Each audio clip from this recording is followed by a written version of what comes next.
চেয়ারটা একটু রাস্তা ছেড়ে একটু এদিকে সরিয়ে দিচ্ছি। আপনি একটু সরিয়ে দিন চেয়ারটাকে, তাহলে সরিয়ে দিলে হয়ে যাবে না। ওটা রাস্তা ছেড়ে রাস্তা ছেড়ে দিন।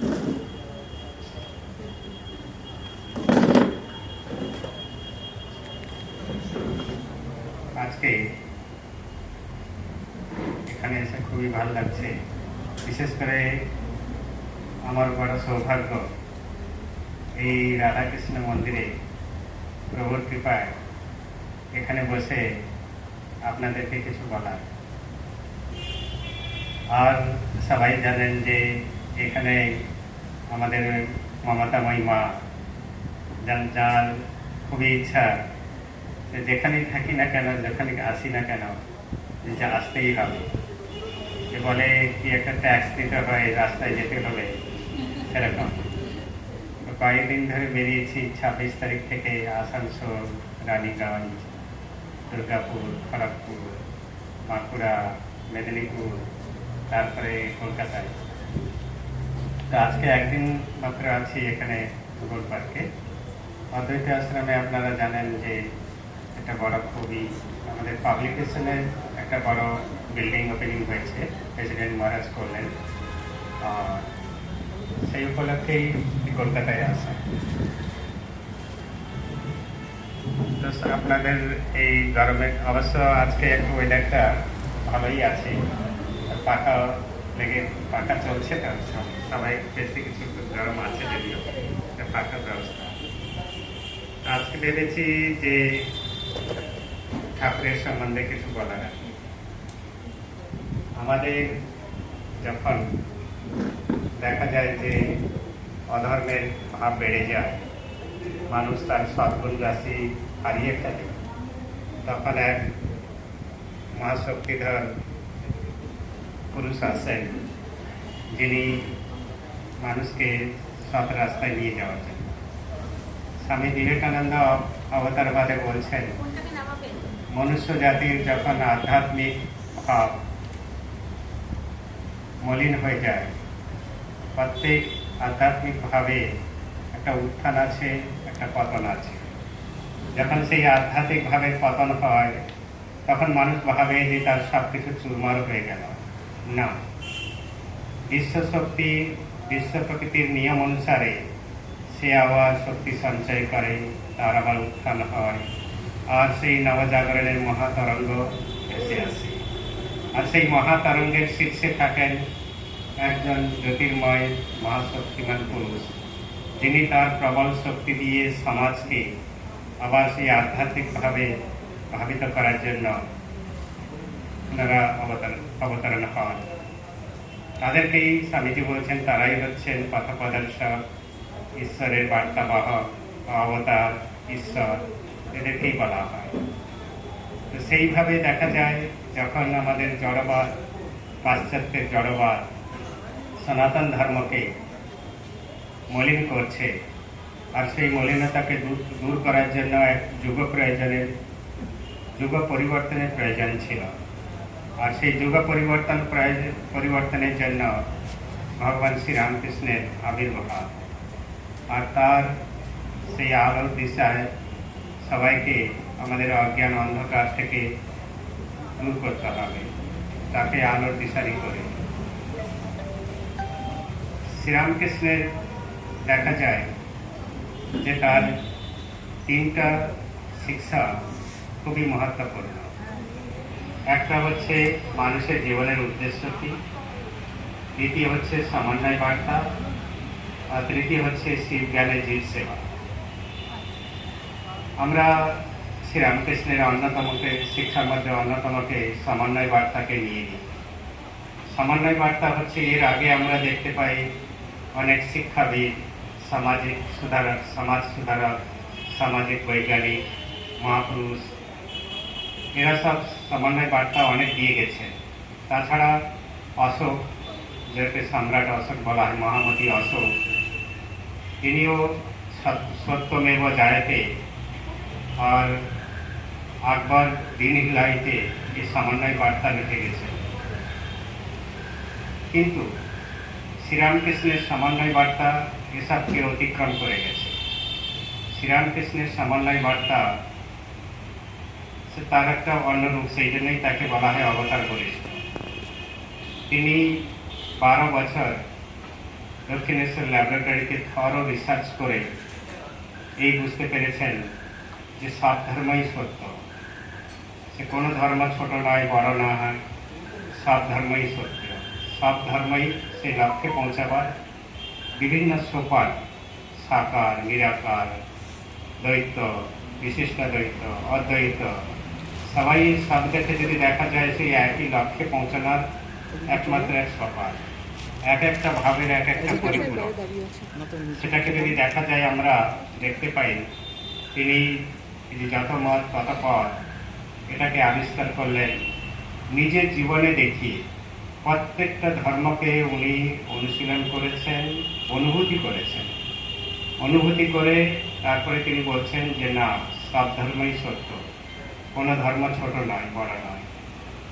সেইভাবেই যদি দেখা যায়, আমাদের পুরাতন শাস্ত্র, সনাতন শাস্ত্র বলছেন একম সৎ বিপ্রা বহুধা বদন্তি, সত্য একটা, তাকে বিভিন্ন নাম দিয়ে ডাকা হয়। শ্রীরামকৃষ্ণদেব আমাদের খুব সুন্দর সুন্দর ছোট ছোট উদাহরণ দিয়ে বলছেন, কেউ জল বলে, কেউ বাড়ি বলে, কেউ ওয়াটার বলে, কেউ পানি বলে।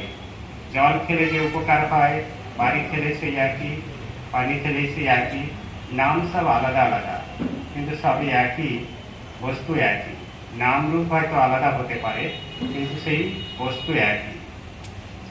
আল্লাহ, গড, ঈশা, মুসা, কালী নামে ভেদ বলে। সব নাম আলাদা আলাদা হতে পারে, কিন্তু সে নামের তার একটা লক্ষ্যে আমাদের পৌঁছানোর উদ্দেশ্য। সেই জন্য উনি কোনো ধর্মকে ছোট করে যায়নি। আর সেই ভাব তিনি তার শিষ্যদের মধ্যে, বিশেষ করে স্বামী বিবেকানন্দের মধ্যে ছড়িয়ে দিয়ে গেছিলেন। আর আজকে দেখা যায় যে শ্রীরামকৃষ্ণ সংঘ তৈরি হয়েছে, বিশাল সংঘ, দেশ বিদেশে তার শাখা প্রশাখা ছড়িয়ে পড়ছে। আর সেই শ্রীরামকৃষ্ণের ভাব নিয়ে অরবিন্দ লিখছেন, অরবিন্দ 1910 সালে শ্রীরামকৃষ্ণের জন্মতিথিতে, 10 সালের 20 মার্চ জন্মতিথিতে উনি এসেছেন। জন্মতিথি ঠাকুর মন্দিরে প্রণাম করে ওনাকে দেখার জন্য অনেক লোক এসেছেন ঋষি অরবিন্দকে। 1910 তখন তাকে তিনি সতীর্থতে তাকে বলছেন যে সেই শ্রীরামকৃষ্ণ নেই, সেই তেজদীপ্ত স্বামী বিবেকানন্দ নেই, কিন্তু তাদের ভাব, তাদের শক্তি আমি দেখতে পাচ্ছি যে সারা বিশ্বকে তা অমরত্ব নিয়ে ছুটে চলেছে। তো সেই শ্রীরামকৃষ্ণ দেবের যে বাণী, তার শিক্ষা, তার জীবন যদি আমরা দেখি, তিনি কিভাবে এই যে ভাব ছড়িয়ে দিয়ে গেলেন, স্বামী বিবেকানন্দ কিভাবে বিশ্ব জয় করেছিলেন শিকাগো শহরে, সেটা আপনারা সবাই জানেন। উনি বলেছেন যে আমি যে ধর্ম থেকে এসেছি সে ধর্ম কাউকে ঘৃণা করে না, সব ধর্মকে বিশ্বাস করে, শ্রদ্ধা করে। উদাহরণ দিয়ে কুঁয়োর ব্যাং, সাগরের ব্যাং দিয়ে বলছেন।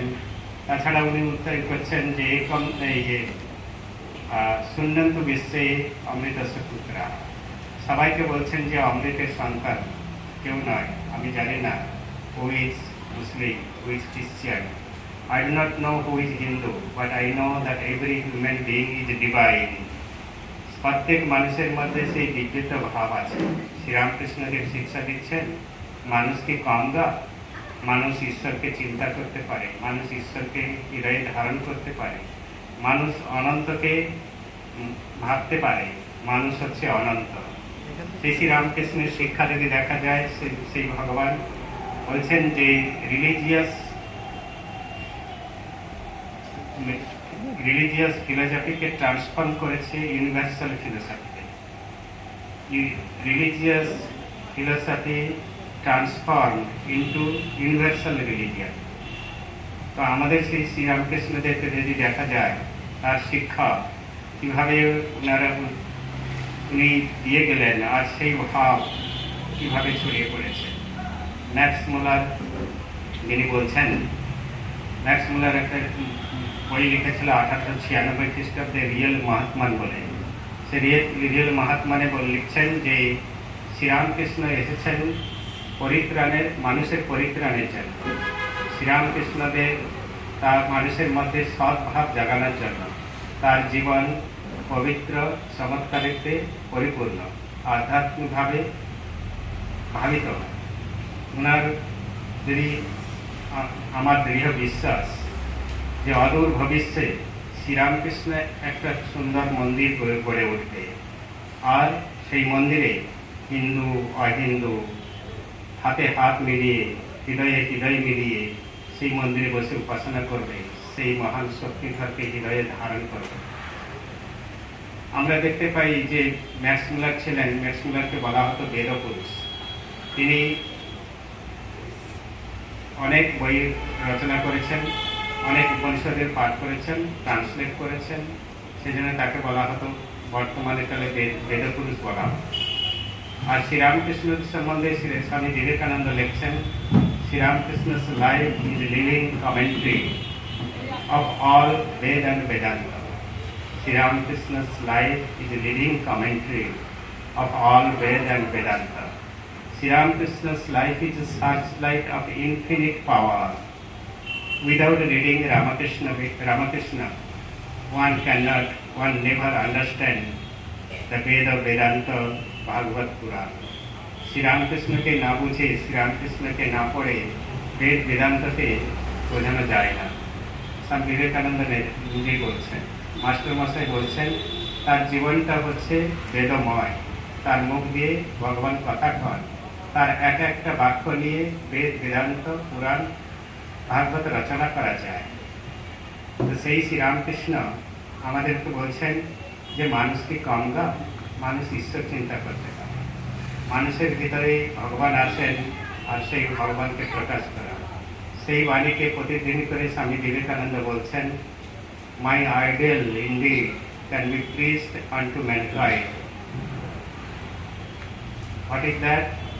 দেয়ার divinity, and that should be practiced each and every moment in our life. মানুষের আমার আইডিয়ালকে কয়েকটা ভাষায় বলা যেতে পারে।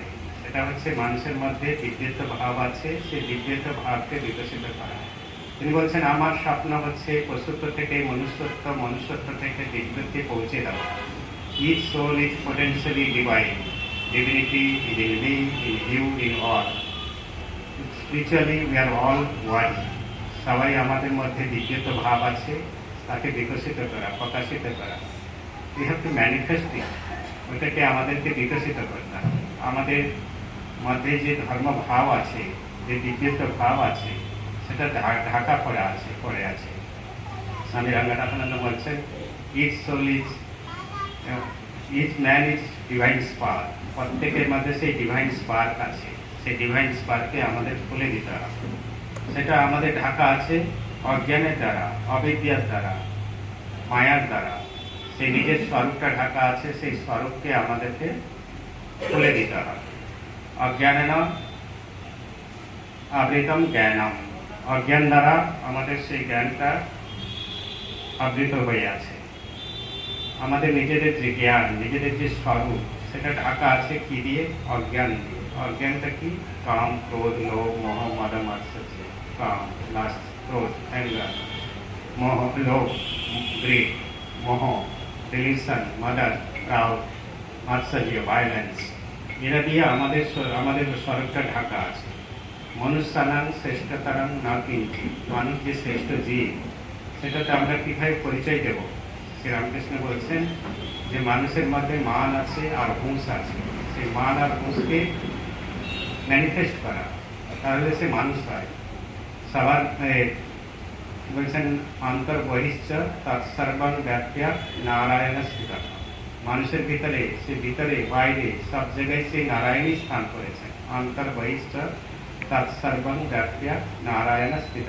সেই নারায়ণ আমার মধ্যে আছে, আপনার মধ্যে আছে, সবাই মধ্যে আছে।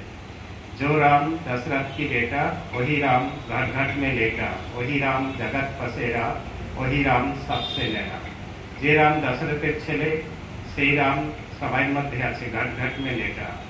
তো সেটাই বলছে যে আমরা তাহলে অনেকে প্রশ্ন করে, মহারাজ বলছেন আমরা সব ভগবান। স্বামীজি বলে যাচ্ছেন, ঠাকুর বলে যাচ্ছেন মানুষই ভগবান। মানুষের ম্যাক্স মুলার বলছেন যে শ্রীরামকৃষ্ণ হচ্ছে যে বৈদান্তিক চেতনায় পরিপূর্ণ। তার ভাবটা হচ্ছে বৈদান্তিক চেতনা। বৈদান্তিক চেতনাটা কি? বেদান্ত। বেদান্তটা কি না, সবাই মধ্যে সেই ভগবান, মানুষই হচ্ছে ভগবান। এটা খুবই ইন্টারেস্টিং। তাহলে এত ভায়োলেন্স, এত ক্রাইম, করাপশন, এত সব আমরা কিভাবে দেখতে পাই? কেন এসব হচ্ছে? আমাদের মনে অনেকে প্রশ্ন আছে। আবার ঠাকুর যে এসেছেন, শ্রীরামকৃষ্ণ এসেছেন, সত্য যুগের শুরু হয়েছে, সে কথা অনেকেই বলেছেন। অরবিন্দ বলছেন যে শ্রীরামকৃষ্ণের আবির্ভাব থেকেই সত্য যুগের তার পাদস্পর্শে সত্য যুগ সৃষ্টি হয়েছে। তো সেটাই কাজী নজরুল ইসলাম বলছেন শ্রীরামকৃষ্ণ সম্বন্ধে লিখতে গিয়ে, সত্য যুগের পুণ্যস্মৃতি কলিতে আনিলে তুমি তাপস। স্বামী রঙ্গনাথানন্দ মহারাজ যখন দীক্ষা দিতেন, তখন এই শ্লোকটা, এই কোটেশনটা করতেন যে ক্রান্তিকারী কবি কাজী নজরুল ইসলাম বলছেন, শ্রীরামকৃষ্ণ সম্বন্ধে লিখছেন, সত্য যুগের পুণ্যস্মৃতি কলিতে আনিলে তুমি তাপস। হে তাপস, তুমি সত্য যুগের পুণ্যস্মৃতি নিয়ে এসছো। স্বামী রঙ্গনাথনজি মহারাজ 8 বছরের উপরে বয়সের ছেলে মেয়েদের দীক্ষা দিতেন। অনেকে প্রশ্ন করতো, মহারাজ এই ছোট ছোট ছেলেমেয়েরা দীক্ষা নিচ্ছে, এরা কি বুঝবে? তো মহারাজ বলতেন, কোমরাং আচরের প্রাজ্ঞ ভগবত ধর্মান। কিশোর বয়স হইতে থেকে ভগবানকে ডাকা উচিত। আর শ্রীরামকৃষ্ণের জন্ম থেকে সত্যযুগ শুরু হয়েছে। সেই সত্যযুগে সবাই ব্রাহ্মণ ছিল। এবারে সবাই শ্রীরামকৃষ্ণের নাম নিয়ে সবাই ব্রাহ্মণ হয়ে যাবে। এখন আমাদের অনেকে জিজ্ঞাসা করতো যে সত্যযুগ হিসেবে শ্রীরামকৃষ্ণের আগমন থেকে সত্যযুগ শুরু হয়ে গিয়ে থাকে, তাহলে এত সব গন্ডগোল কেন? এত মানুষের মধ্যে আমরাও এখনো দেখি রাস্তাঘাটে যখন যাই, যেখানে শ্রীরামকৃষ্ণের জন্ম, মা সারদা দেবীর জন্ম, স্বামী বিবেকানন্দের জন্ম, সেখানে কেন এত গন্ডগোল? তো এখন মহারাজ বলছেন যে একটা বিল্ডিং কনস্ট্রাকশন শুরু হলো, তার ফাউন্ডেশন দেওয়া হলো, তার দেওয়াল, দরজা, জানলা, ইলেকট্রিসিটি, ওয়াটারিং, এসব কিছু বলে সেই ঘরে থাকার যোগ্য হবে। তো সেরকমই শ্রীরামকৃষ্ণ তো একজন তো শ্রীরামকৃষ্ণ তো একজন তো সত্যযুগ তৈরি করতে পারেন না, উনি ভাও দিয়ে গেছেন। আর সেই ভাব তার যারা দীক্ষা নিচ্ছে, যারা নাম নিচ্ছে, যারা ফলোয়ার হচ্ছে, যারা কথা শুনছে, তারা নিজেদের যোগে নিয়ে দেখাবে যে হ্যাঁ, সত্যযুগ হতে পারে। সত্যযুগে মানুষ কিরকম ছিল সেরকম তারা সেই ভাব নিয়েই সত্যযুগ তৈরি করবে। শ্রীরামকৃষ্ণ তো একলা করতে পারবে না। অনেকে এখন মনে প্রশ্ন, আমাদেরও মনে প্রশ্ন আছে যে আমরা কিভাবে এই জীবনটাকে পরিবর্তন করব? কেন না, আমাদের মনে অনেক রকম কলহ বিদ্বেষ থাকে। গীতা বলছে, অথ কেন প্রযুক্তয়াং পাপং চরতি পুরুষঃ অনিচ্ছা সত্যেপি বলাদপি নিয়োজিত। অথ কেন পাপং চরতি পুরুষঃ, এরকম কি আছে যে মানুষ পাপ কাজ করে না? বলাদপি নিয়োজিত, আমার ইচ্ছা নেই, কাজ করার ইচ্ছা নেই, আমি সকালবেলা প্রতিজ্ঞা করছি আমি আর খারাপ কাজ করব না, কিন্তু আবার সন্ধ্যা হলে আবার সেই গুড়গুড় করে আবার সেই দিকে চলে যাচ্ছে সেই খারাপ কাজ করে। অথ কেন প্রযুক্তয়াং পাপং চরতি পুরুষঃ অনিচ্ছা সত্যেপি বলাদপি নিয়োজিত, আমার ইচ্ছা নেই, আমার বলপূর্বক আমাকে কে নিয়ে যাচ্ছে? তো ভগবান কৃষ্ণ উত্তর দিচ্ছেন, কাম এস, ক্রোধ এস, রজগুণ সমুদ্ভব, মহাসানা মহাপাপনা বিদ্রোহী বৈরিণা। বলছেন যে এই যে কাম, ক্রোধ, লোভ, এটাই আমাদের সবচেয়ে হচ্ছে বড় শত্রু। কাম এস, ক্রোধ এস। তখন যে কেননা আমার এই যে ষড় ঋতু, ছটা শত্রু, এটা আমাদের স্বরূপকে ঢাকিয়ে রেখেছে, আমাদের স্বরূপকে জানতে না। বলছেন ধূমেনে প্রিয়তে বললি যথা আদর্শ মলানেছে। কিভাবে ঢাকা আছে? যেরকম আগুনটা ঢাকা থাকে ধোঁয়া দিয়ে, সেইভাবে যথা আদর্শ মলানেছে, যেরকম আয়নাতে ময়লা দিয়ে ঢাকা থাকে, সেরকম উল্লেন আবৃতম গর্ভম সেন ইদম আবৃতম। যেরকম আমাদের উল্লে দ্বারা গর্ভটা আবৃত থাকে, সেইভাবে আমাদের নিজের স্বরূপটা ঢাকা আছে। স্বামীজি উদাহরণ বলছেন, যদি আয়নায় ময়লা পড়ে থাকে তাহলে সেই আয়নায় মুখ দেখা যায় না, আয়নাটা পরিষ্কার করে দিলে নিজের মুখটা সুন্দরভাবে দেখা যায়। সেরকম আমাদের মনের ওপর অনেক রকম ময়লা পড়ে আছে, সেই ময়লাকে পরিষ্কার না করলে আমাদের মন নির্মল হবে না, পবিত্র হবে না। আর সেই পবিত্র মন না হলে, নির্মল মন না হলে আমরা আমাদের নিজেদের স্বরূপটাকে জানতে পারবো না। আমাদের এইসব কামনা বাসনাতে যে ঢাকা আছে সেটাকে তুলতে হবে। অনেকে মনে প্রশ্ন করে যে আমরা কামনা বাসনা, কাম, ক্রোধ ছাড়া কি থাকতে পারি? মানুষের জীবনে আমাদের যে সংস্কার, এগুলোকে ছাড়া কি আমরা থাকতে পারি? কিন্তু যদি একটু গভীর চিন্তা করে দেখা যায়, এই কাম, ক্রোধ, লোভের কোনো মূল্য নেই। একজন ক্রুদ্ধ ব্যক্তি, সে নিজেও শান্তি পায় না, সমাজেও শান্তি তৈরি করতে পারে না। তার সেই ক্রোধের লাভটা কি হলো? সেই ক্রোধটাকে কন্ট্রোল করতে হবে। তাহলে মন শান্ত হবে, পবিত্র হবে। মনহি দ্বিবিধা প্রত্যম, শুদ্ধম অশুদ্ধম ইবচ। মনটাকে দুভাগে ভাগ করা হয়েছে। একটা বলছেন মনহি দ্বিবিধা প্রত্যম, শুদ্ধম অশুদ্ধম ইবচ। একটা হচ্ছে শুদ্ধ মন আর একটা হচ্ছে অশুদ্ধ মন। অশুদ্ধ মন কাম বিবর্জিতম, শুদ্ধম কাম সংকল্পম অশুদ্ধম। যখন কামনা বাসনা আমাদের মধ্যে থাকে, সে মনটাকে আমাদের ক্লাউডি করে রাখে। এটা আমাদের এক্সপেরিমেন্ট, এটা সায়েন্স, এটা নিজেরাই এক্সপেরিমেন্ট করে দেখা যায়। যদি when our mind is completely merged in the sensory system, when our mind is completely merged in the sensory system, that is called impure mind. When our mind is completely free from all sensory level, that is called pure mind. मन ऐसे भरो भाई जैसा गंगा नीर, পিছে পিছে হরি ঘুমাতা কাহাতা কবি। মনটাকে এমন ভরো যে সেটা যদি গঙ্গার মতো জলের মতো পবিত্র হয়ে যায়, তোমাকে হরির পিছনে দৌড়াতে হবে না, হরি তোমার পিছনে দৌড়াবে। মন ऐसे भरो भाई जैसा गंगा नीर, পিছে পিছে হরি ঘুমাতা কাহাতা কবি। সেই মনকে আমাদের পবিত্র নির্মল না করলে আমাদের যে জীবনের উদ্দেশ্য, মানুষের জীবনের যে উদ্দেশ্য, সেটাকে আমরা লাভ করতে পারি না। ঈশ্বর হয়ে যাওয়া, সেটাকে যদি আমরা নিজের স্বরূপটাকে জানতে না পারলাম, আমরা কি জন্য এসেছি, আমার স্বরূপটা কি, আমার জীবনের কর্তব্যটা কি, এসব কি এই অর্থ উপার্জন, ভোগ তৃষ্ণা, রোগ শোক এর মাধ্যম দিয়ে কেটে যাবে? আমরা দেখছি যে সমস্ত কিছু যেন একদম এই জীবনটা শুরু থেকে দেখা যায় জাস্ট একটা কি করলাম, এসে কি করলাম, কি থাকলাম, এসব কিছুই আমরা বুঝতে পারি না। সেটাই বলছে যে আমরা এসেছি কয়েকদিনের জন্য, কিন্তু আমরা শুধু খালি কমপ্লেন করেই চলে গেলাম। এই বহির্জগতে দিয়ে যে আমরা যারা জীবনযাপন করি, তারা সবসময় যেন नेगेटिव इविल माइंडेड, सब समय पैदा हुए हैं, रोते हुए पैदा हुए हैं, शिकायत करते हुए जीते हैं और हताशा निराशा लेके चले जाते हैं। আমরা যখন বাচ্চা আমরা জন্ম হই তখন কাঁদতে থাকি, আর বলছে যে হঠাৎ তারপরে বলছেন যে শিকায়ত করতে হয়ে যেতে হয়। এই ছোট বাচ্চা থেকে শুরু করে আপনি দেখবেন প্রত্যেকে কিছু না কিছু শিকায়ত করে যাচ্ছে। সে ছোট একটা বাচ্চা, সে এটার সম্বন্ধে শিকায়ত করছে, ওটার সম্বন্ধে শিকায়ত করছে, এ করছে। জীবনটা যদি আমরা দেখতে থাকি যে পুরো আমরা ওই শিকায়ত করতে করতেই আমরা চলে এলাম, আর কিছু আমাদের জীবনটাই দেখা যদি যায়, আমরা সব নেগেটিভ পার্টে পরিপূর্ণ হয়ে আছে, সবসময় নেগেটিভ, কিন্তু ভালোর মধ্যে কিছুই নেই। এখন আমরা কিছুদিন আগে জাস্ট এখন সায়েন্স আর টেকনোলজি এত অ্যাডভান্স হয়ে গেছে যে আমাদের কত রকম কিছু বেরিয়েছে। আগে বেরিয়েছিল আপনার যখন কম্পিউটার আসছিল, তখন মানুষ ভাবছিল আরে বাবা সব মানুষ বসে যাবে, কিন্তু না, কম্পিউটার এসে আরও জীবনটাকে কত ফাস্ট করে দিয়েছে। এখন কারো এক মুহূর্ত সময় নেই, সে ওয়ার্ক ফ্রম হোম হোক আর যেখান থেকে হোক। এখন তারপরে কম্পিউটারের পর থেকে আসলে আপনার স্মার্টফোন থেকে এখন আবার এসছে রবার্ট থেকে এখন আর্টিফিশিয়াল ইন্টেলিজেন্স এসে গেছে। আর্টিফিশিয়াল ইন্টেলিজেন্স আসছে বলে সেটা অনেকের মধ্যে কি বলে, সেই আর্টিফিশিয়াল ইন্টেলিজেন্সকে এখন অনেকেই নিতে খুবই তার ভাব হচ্ছে যে কিছু না কিছু গন্ডগোল হয়ে যাবে। কিন্তু সেই আর্টিফিশিয়াল ইন্টেলিজেন্স যে আমাদের কত কাজে আসবে পরে, সেটা তো দরকার আছে। প্রসপারিটি এই দেশের উন্নতির জন্য সেটা দরকার আছে, কেন সে চালু করবেই। যখন কম্পিউটার আসছিল তখন আমরা বুঝতে পারছিলাম যে কম্পিউটারটা খুবই গন্ডগোল করবে না। কম্পিউটার দেখুন, এখন কম্পিউটার ছাড়াই আমাদের কাজ চলে না। তো সেরকম আর্টিফিশিয়াল ইন্টেলিজেন্স যে আসছে, সেটাকে মানুষকে যেন সবাই বলছে ওর মধ্যে কিছু ইয়ে নেই, ইমোশন নাই, ওর মধ্যে কিছু ইয়ে নেই।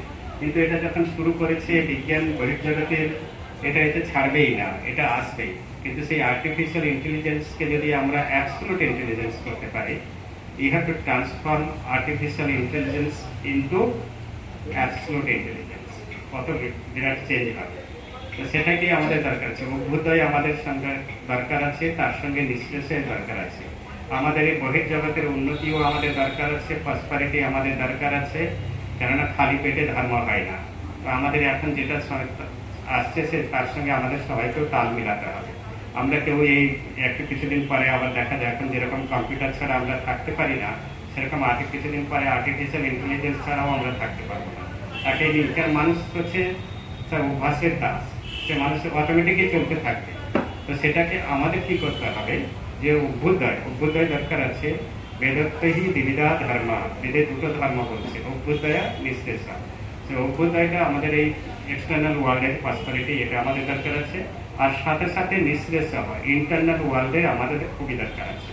সেই ইন্টারনাল ওয়ার্ল্ডে যদি বহির্জগৎ অন্তর্জগৎকে আমরা ঢুকতে পারি, দেয়ার ইজ প্রফাউন্ড ডাইমেনশন, সেখানেও আর একটা বিরাট জগৎ আছে। আর সেই জগতে যদি আমরা চলতে পারি তাহলে দেখা যাবে যে আমরা সাকসেস। এই বহির্জগতে আমরা কতটুকু শিক্ষা নিতে পারি? জীবনটা খুব অল্প আয়ু, কম সময়ের জন্য এসেছি।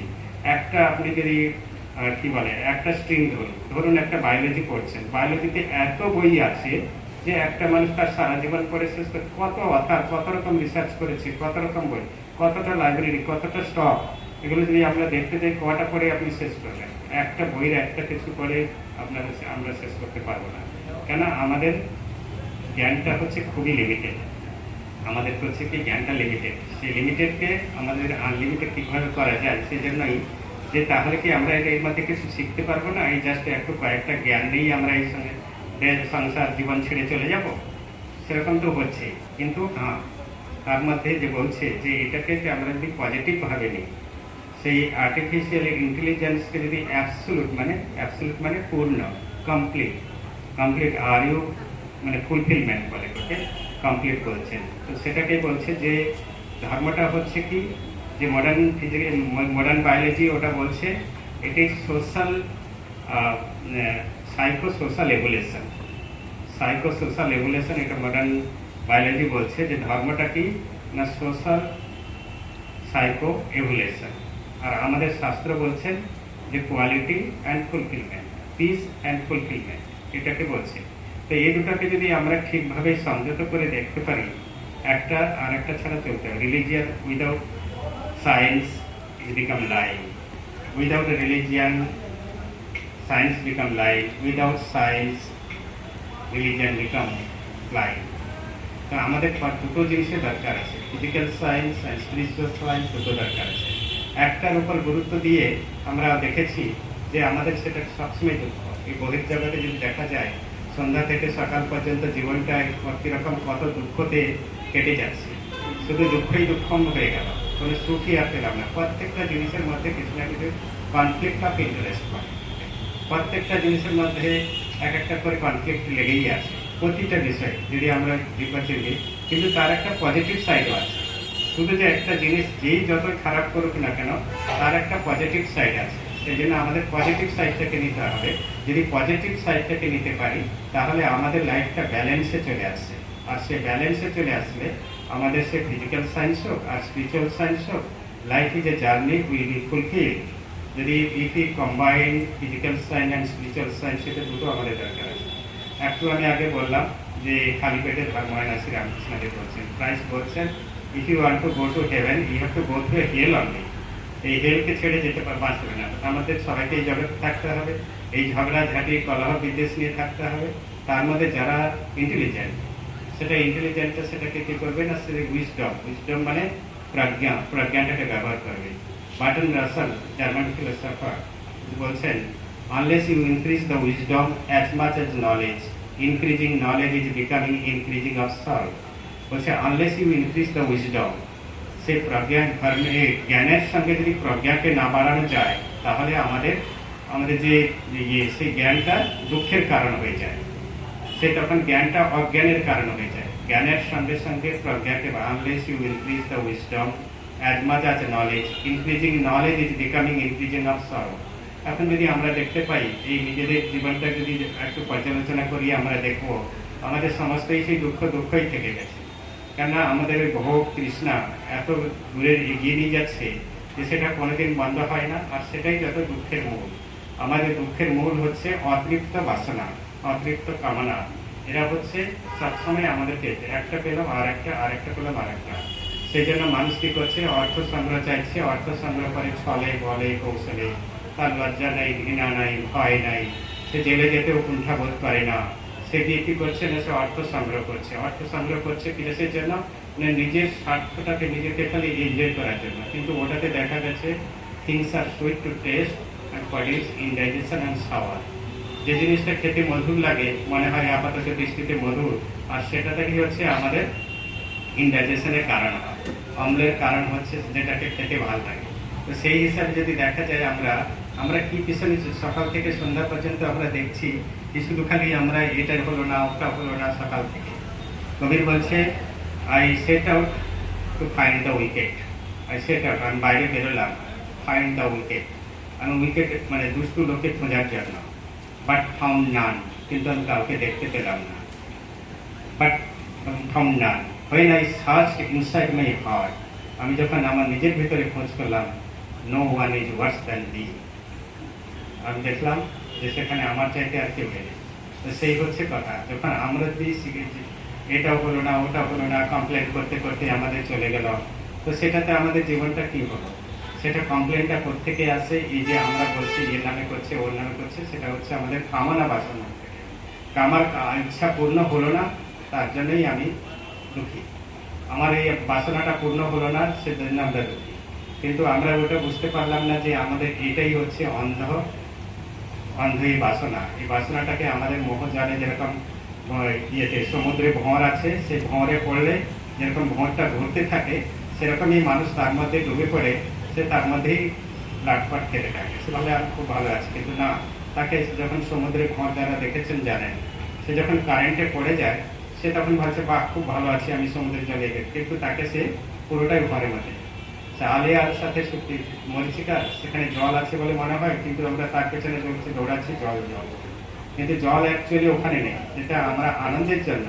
অ্যামিবার to Buddha, everybody want happiness, everybody want peace and joy, কিন্তু আমাদের কোথায় শান্তি কোথায় পেলাম না? আমাদের এই যে তৃষ্ণা, ভগবান বুদ্ধ নির্মাণ লাভের পরে বলছেন যে তনায়হা মূলা গরিনা, মূলের তৃষ্ণা উৎপাদন করো, তৃষ্ণার মূল উৎপাদন করো, তনায়হা মূলম ঋণা, তৃষ্ণার মূল উৎপাদন করো। সেই তৃষ্ণাটাকে আমরা তৃষ্ণা জায়তে রোগম, তৃষ্ণা জায়তে শোকম, তৃষ্ণা জায়তে ভয়ম, এই তৃষ্ণাই আমাদের রোগ শোক ভয় এইসবই আমাদের তৈরি করে, এর উপরে আমাদের যেতে হবে। এই তৃষ্ণা আমাদের তাহলে কি আমাদের কিছু আমরা এই যে বাড়ি ঘর দেখছি না, তার একটা লিমিটেশন থাকবে। আজকে আমাদের একটার পর একটা এত বেড়ে যায় कि न जातु काम उपभोग्यन सम्मति हाविषा कृष्ण बाढ़ते एवं विवर्धते, যখন আগুনে যেরকম ঘি ঢাললে আগুন বাড়তে থাকে, সেরকমই আমাদের কামনা বাসনা বাড়তে থাকে। সে কামনা বাসনা কোনোদিন শেষ হয় না। একটা মানুষের বাসনা এত তীব্র, এত বৃহৎ বিশাল, যে সারা বিশ্বতে যত উপভোগ্য বস্তু আছে একটা মানুষের বাসনা তৈরি করে পূর্ণ করতে পারে। আপনি একটা দোকানে ঢুকলেন, এটা দেখছেন ওটা দেখছেন, বলে এটা নিলে ভালো হতো, এটা নিলে ভালো হতো। আর একটা দোকানে যাচ্ছেন, আর একটা আজকে বাড়ি হলো, কালকে এসি হলো, কালকে গাড়ি আসলো, তাতেও মানুষ কিছু শান্তিতে আছে, আনন্দ পাচ্ছে। এত জিনিস সবকিছু উপরে গিয়ে কি জিনিসের ভগবান আপনাদের কম রেখেছে? সাধারণ আমাদের প্লেন লিভিং হাই থিঙ্কিং, আমাদের যে সাধারণ জীবনযাপন করে একটা মনের আনন্দ, অপরকে দেওয়ার যে আনন্দ, অপরকে দিলে যে আনন্দ পাওয়া যায়, নিজে খেলে সে আনন্দ পাওয়া যায় না। এটা এক্সপেরিমেন্ট করে দেখা যেতে পারে। একটু যদি আমরা অভ্যাস করি তাহলে আমরা দেখতে পাবো তার মধ্যে একটা বিরাট যোগ আছে। সেই যোগটা হচ্ছে সমর্থন যোগ উচ্চতে না, আমাদের আমাদের এই সমানভাবে যদি দেখতে পাই সবাইকে, সেই যোগটা হচ্ছে সমানভাবে। আমাদের এখন কি হয় না, এখন দেখতে গেছি যে মানুষ নিজেকে সমন্বয় বার্তাটা হচ্ছে একই, সমন্বয় বার্তাটা হচ্ছে শ্রীরামকৃষ্ণ সমন্বয় বার্তা দিলেন সমানভাবে, এটাকে সমর্থন যোগ উচ্চতে। যে আমি যখন আমার হাত থেকে যদি কাপটা পড়ে যায় ভেঙে গেলে আমি নিজে রাগি না, অপরের হাত থেকে পড়ে গেলে তখন আমার চিৎকার হয়ে যায়, চিৎকার করে একদম ঝগড়াঝাটি লাগিয়ে দিয়ে দিল। তো সেটা তো কিছু হলো না, তাহলে সমর্থন কোথায় হলো, সমাদর্শন কোথায় হলো, সমন্বয় ভাব কোথায় আসলো? সেরকম আসে না।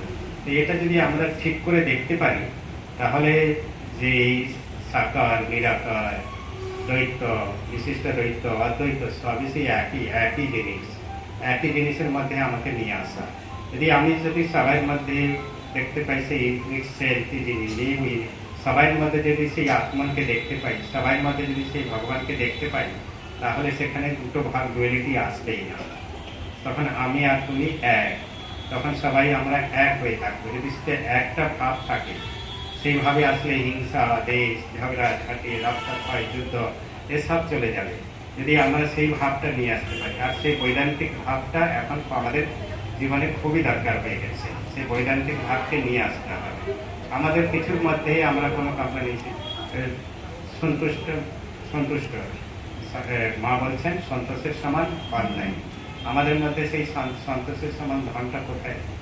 আমাদের তো সন্তোষ কোনোদিনই হলো না। কিন্তু যে আমাদের যে সবচেয়ে বড় ধন সন্তোষ, সন্তুষ্টি, সে সন্তুষ্টি কোথায়? কোনো সময় পরিপূর্ণতা আসেনি। কেননা আমার সবসময় যেন মনে হচ্ছে কিছু না কিছু বাকি থেকে গেল। একটা যখন বিল্ডিং হয়ে গেল আর একটা বিল্ডিং হলে ভালো হয়।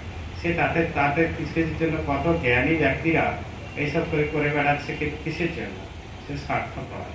শ্রীরামকৃষ্ণ বলছেন যে দুটো ত্যাগ করবে। একটা হচ্ছে সাধুরা দুটো ত্যাগ করবে, বাইরের ত্যাগ, ভিতরের ত্যাগ। আর গৃহীরা একটা ত্যাগ, ভিতরের ত্যাগ। ভিতরের ত্যাগটা কি না? স্বার্থ ত্যাগ। স্বার্থ দ্বন্দ্ব কোলাহল আনিছে শুধু কোলাহল। স্বার্থ যে কি করছে না, স্বার্থকে যদি আমরা দেখি, আমরা বলি যে আজকে আমার কেউ মারা গেল, রিলেটিভ মারা গেল, এরকম প্রতিদিন তো কত লোক মারা যাচ্ছে। আমি কারোর জন্য তো কাঁদি না, কিন্তু আমার অ্যাটাচমেন্ট এমন আছে, attachment is the cause of all misery and detachment is the cause of all happiness. Attachment আমার সঙ্গে আছে। এই মায়েতে ধাত্রীতে কেটেছে নারী, কিসের কাটি? মায়া বেড়ি। তো মায়া এমনই করেছে, ধাত্রী নারী কেটে আমাকে আলাদা করে দিল, কিন্তু আমার যে মায়ার বেড়ি, সে মায়ের বেড়ি আমাকে এমনভাবে ঘিরে ফেললো যে আমার যে মানুষের জীবনের যে উদ্দেশ্য, আমি সেটা ভুলে গেলাম। আমি কি জন্য এসছি এই পৃথিবীতে? আমার কর্তব্য কি? আমি এই সব কিছুই ভুলে গিয়ে সেই আলেয়ার সাথে ছুটিতে সমাজ শরীরে শিক্ষকার সকাল থেকে সন্ধ্যা পর্যন্ত ছুটে চলেছি কিসের আশায়, কিসের নেশায়? অর্থ উপার্জন, দুটো ভালো খাবো, দুটো ভালো করবো, সেটা তো ভগবান দিয়েই দিয়েছে। কতটা কাপড় রাখবেন? কাপড়টাই আমরা যদি স্বামীজি বলছেন যে এই দুঃখীদের ভোগের তারতম্য হচ্ছে মানুষের দুঃখের কারণ। ভোগের তারতম্য। আমার ট্যাঙ্কিতে যদি আমরা 10টা কাপড় রাখি আর একজন গায়ে ঢাকিতে কাপড় পাই না, তো সেটাকে আমরা কেন না? আমার কাছে অ্যাকুমুলেটিং হয়ে গেছে। স্বামী রামনাথনজি মহারাজ একটা বলতে, spending is the dynamic economics. Spending, যদি জলটা জমে যায়, জলটা পচে যায়, আর জলটা যদি ফ্লো হতে থাকে তাহলে সেটা বইতে থাকবে। এই যে কার পয়সা, কার কিসের জন্য আমরা ইয়ে করেছি? আজকে দেখেছে যে আমরা যদি খালি হাতে এসেছি, খালি হাতে যাব।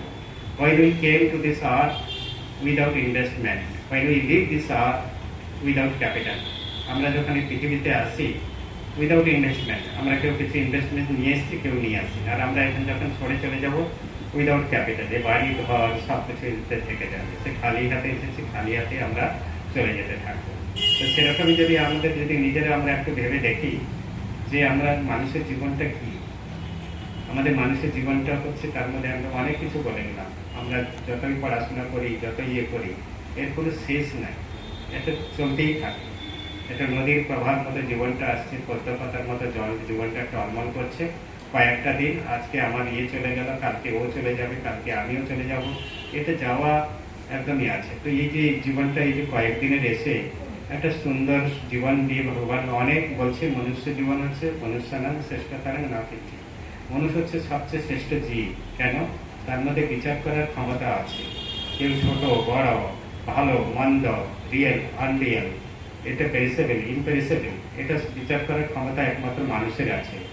বহু জন্মের পরে, সুখ্যাতির ফলে বলছে 80 লক্ষ জন্মের পরে আমরা এই মনুষ্য জীবন ধারণ করেছি। কিন্তু সেই মনুষ্য জীবনটা বৃথা চলে যাবে?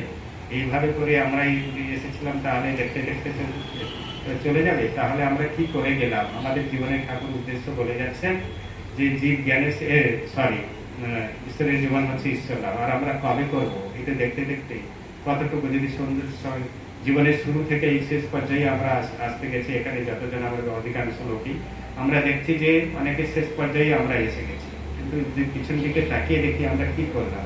জীবনটা দুঃখম দুঃখম সর্বম দুঃখম, সেই দুঃখই কেটে গেছে। আমার মনে হয় আমার ভালো দিন কিছু যায়নি। আমি কোন দিন ভগবানকে বসে আনন্দে ডাকতে পেরেছি? সেই আনন্দ, সেই মানুষ স্বল্প আনন্দতে সন্তুষ্টি থাকে না, সেই জন্য এত দৌড়ায়।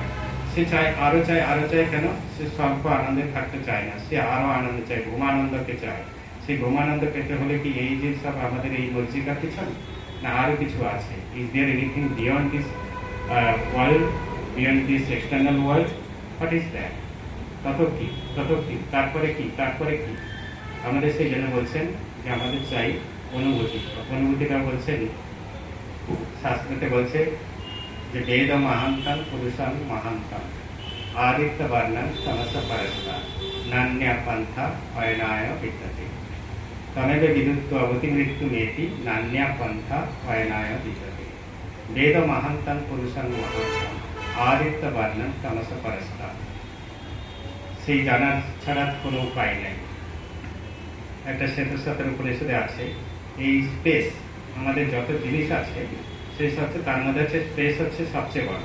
স্পেসের মধ্যে স্পেসকে বলা হয়, এখন যদি আমরা এই পৃথিবীটা দেখি, পৃথিবীতে 3 ভাগ জল 1 ভাগ স্থল, সেই স্থলটাকে ডিসকভার হয়েছে, জলটাকে আমরা জাস্ট একটা পরিধি আমরা কিনারা লেপে নিয়েছি, কিন্তু ওটা ফাইনাল কিছু নয়।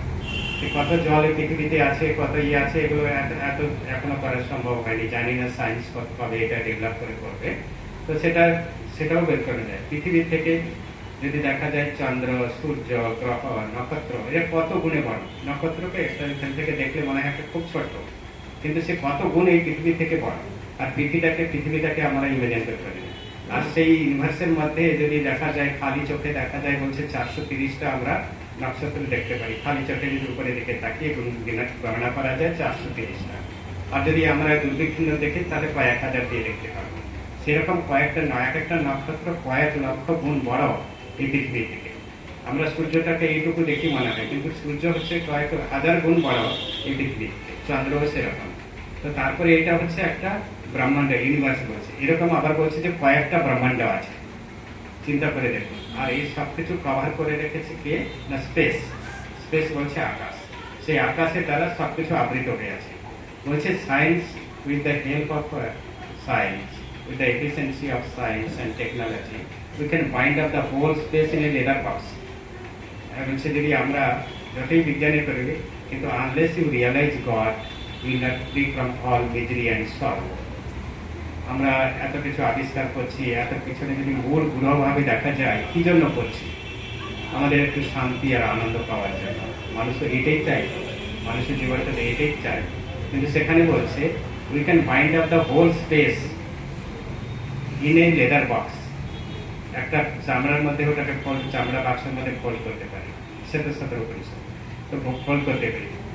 কিন্তু আনলেস এটাকে সায়েন্সের টেকনোলজি এফিসিয়েন্সি দ্বারা আমরা এটা করতে পারি।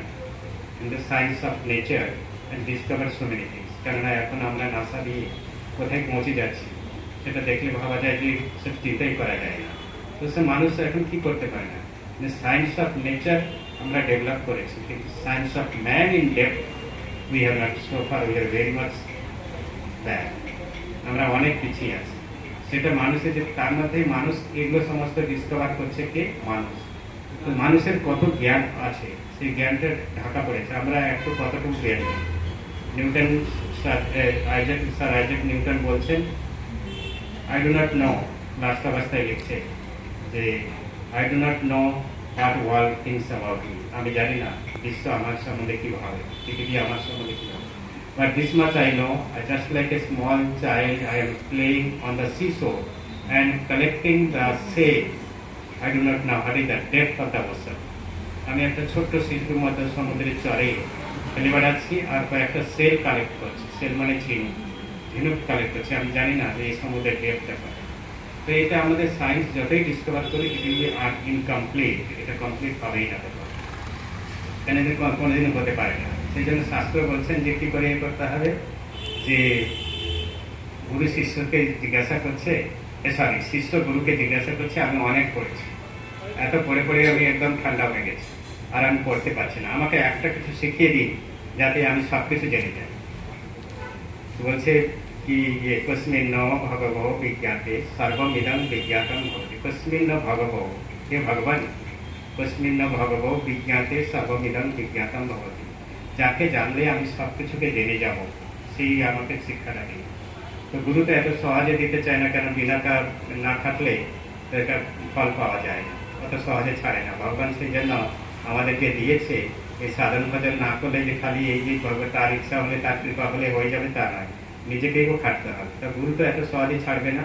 সে বলছে তুমি যে বলছো ঠিক আছে, বলছে তাহলে দে দিদিত হবে পরাচ অপরাচয়। There are two types of it. One is paravidya, another is aparavidya. দে দিদিত হবে পরাচ অপরাচয়। সেটা পরাবিদ্যা কি?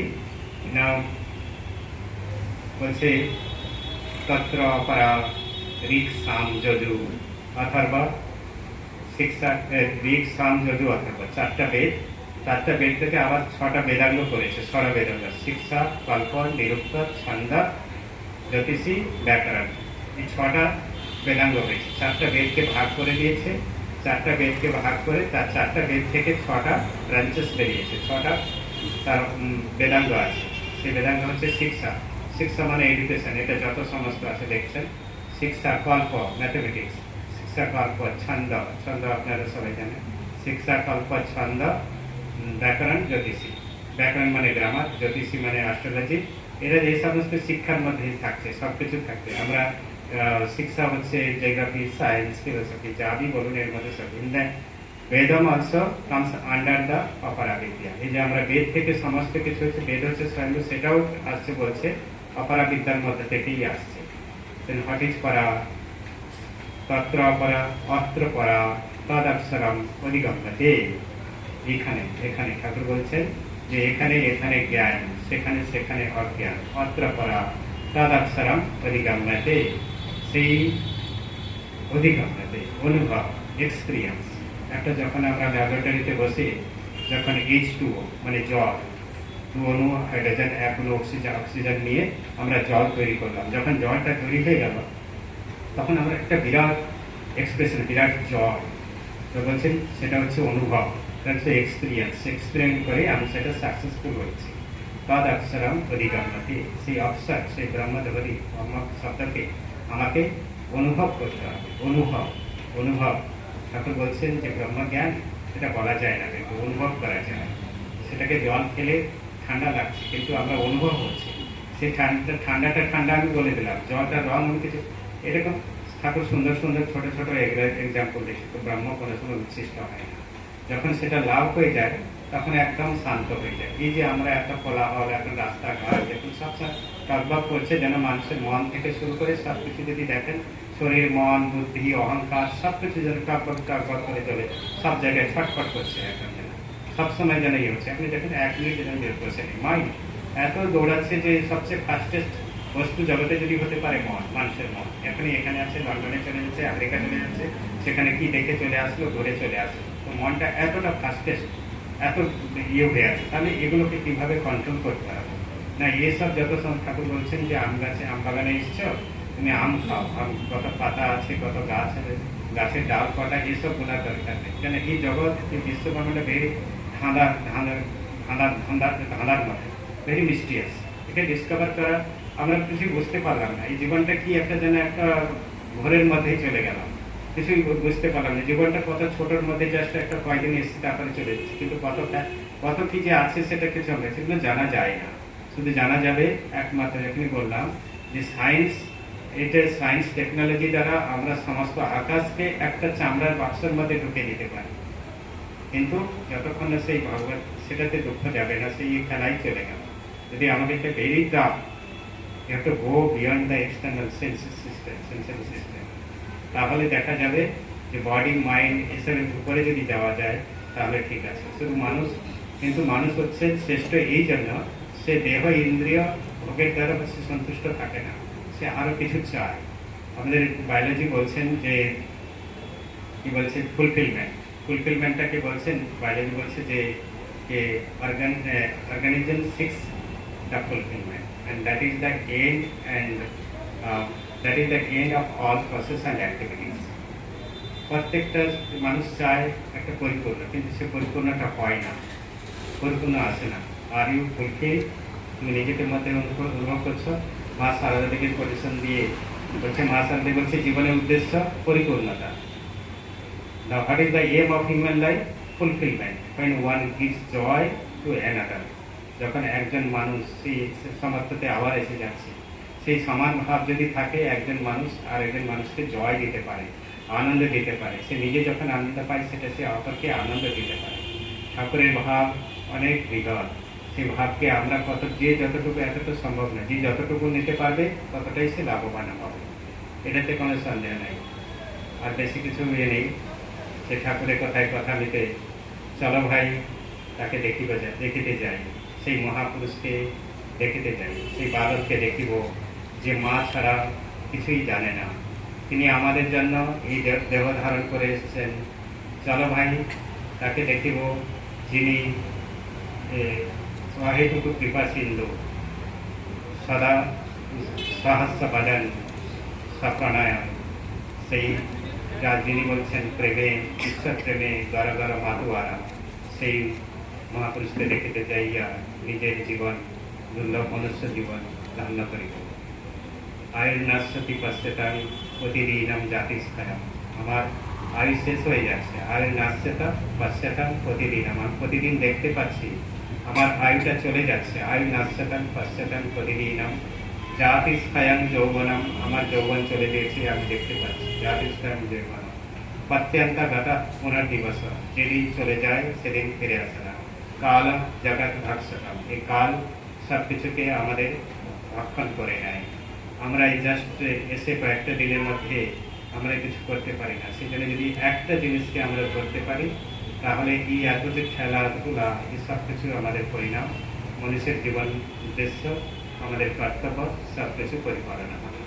তার জন্য অভ্যাস করতে হবে। অভ্যাসন করতে হবে। বৈরাগ্য তো বৃদ্ধি। অভ্যাস আর ত্যাগ। ত্যাগ নৈক্য অমৃত মানসাস্য। ভোরের সোনালি আলো, প্রভাতের অরুণিমা, সন্ধ্যার সন্ধ্যা তারা, নীল আকাশ, নিম্নগামী জলের কলকল কলতানি, পাখির সুমধুর গান। সেই সবাই তার গুণগান করে চলেছেন। আমরাও সেই অন্ধকারের যাত্রী। সেই যাত্রীতে আলোর পাওয়ার জন্য তার কাছে প্রার্থনা। তাদের মধ্যে গুণগান করে আমাদের নিজেদের জীবনটাকে ধন্য করি। এই বলে আজকে শেষ করলাম।